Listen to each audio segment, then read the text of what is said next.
आप सभी ये जानते ही होंगे कि भारत की इकोनॉमिक हालत कुछ अच्छी नहीं है, लेकिन क्या आप ये जानते हैं कि भारत एक समय पे सोने की चिड़िया के नाम से जाना जाता था? क्या आपको ये पता है कि भारत की जीडीपी एक समय पर वर्ल्ड की जीडीपी की 35% थी?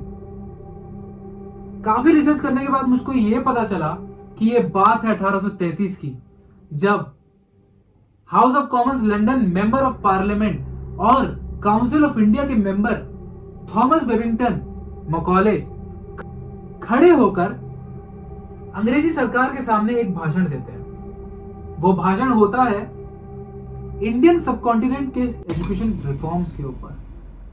उस भाषण के दौरान वो अंग्रेजी सरकार के सामने अपना एक सपना प्रस्तुत करते हैं। वो सपना था कि अंग्रेजी शिक्षा की मदद से भारत में एक ऐसी नस्ल पैदा की जाए जो रूप रंग से तो भारतीय होंगे लेकिन सोच समझ अंग्रेजी की होगी। मकॉले एक दयालु इंसान था जो चाहता था कि जो एजुकेशन फॉरेन सिटीज में प्रिविलेज बच्चों को मिलती है वो गुलामी और अंधविश्वास के चंगुल में फंसे हुए भारतीयों को भी मिले। उसने उस भाषण के दौरान यह भी बताया कि वो काफी संस्कृत और अरबी विद्वानों से मिला है, वैज्ञानिकों से मिला है, वैदों से मिला है, जो कि ये कहते हैं कि अंग्रेजी पुस्तकों की एक शेल्फ संस्कृत और अरबी में लिखी हर किताब से बेटर है। साथ ही उसने ये भी कहा कि संस्कृत और अरबी से कई गुना बेहतर अंग्रेजी भाषा को प्रमोट किया जाए इंडियन कल्चर में, जिसकी मदद से इंडिया के सभी लोग इंग्लिश स्कॉलर बन सके। जब वो ये भाषण दे रहे थे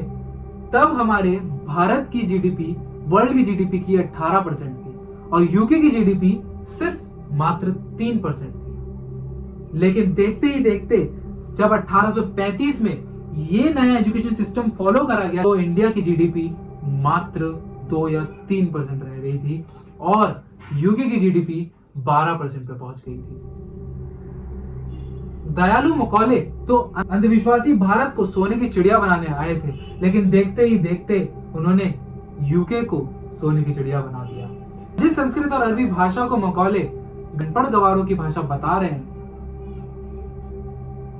इन्हीं भाषाओं के शब्दों को लेकर और गणित के अक्षरों को लेकर अंग्रेजी भाषा की वोकैबुलरी बनी। और संस्कृत तो वो भाषा है जिससे गणित, astronomy, geography, music, medicine, philosophy, economy में तक किताबें लिख दी गई थी जब इंग्लैंड में आदिवासी जानवरों का जीवन बिता रहे थे। और ये वही संस्कृत का एजुकेशन सिस्टम है जिसकी वजह से भारत फर्स्ट एडी से 1000 एडी तक विश्व की सबसे बड़ी इकोनॉमी बनकर रह रहा था, जिसकी जीडीपी वर्ल्ड की जीडीपी की 35% थी।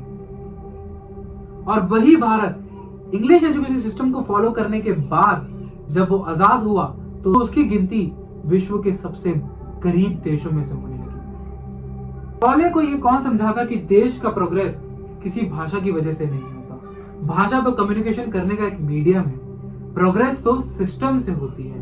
और ऐसा ही एक लाजवाब सिस्टम था गुरुकुल। दोस्तों नमस्कार, मेरा नाम राम वर्मा है।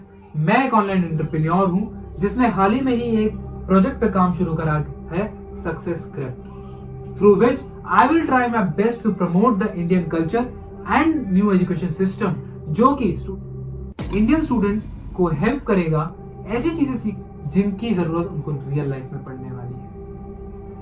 आशा करता हूं दोस्तों कि आपको ये वीडियो बहुत पसंद आया होगा।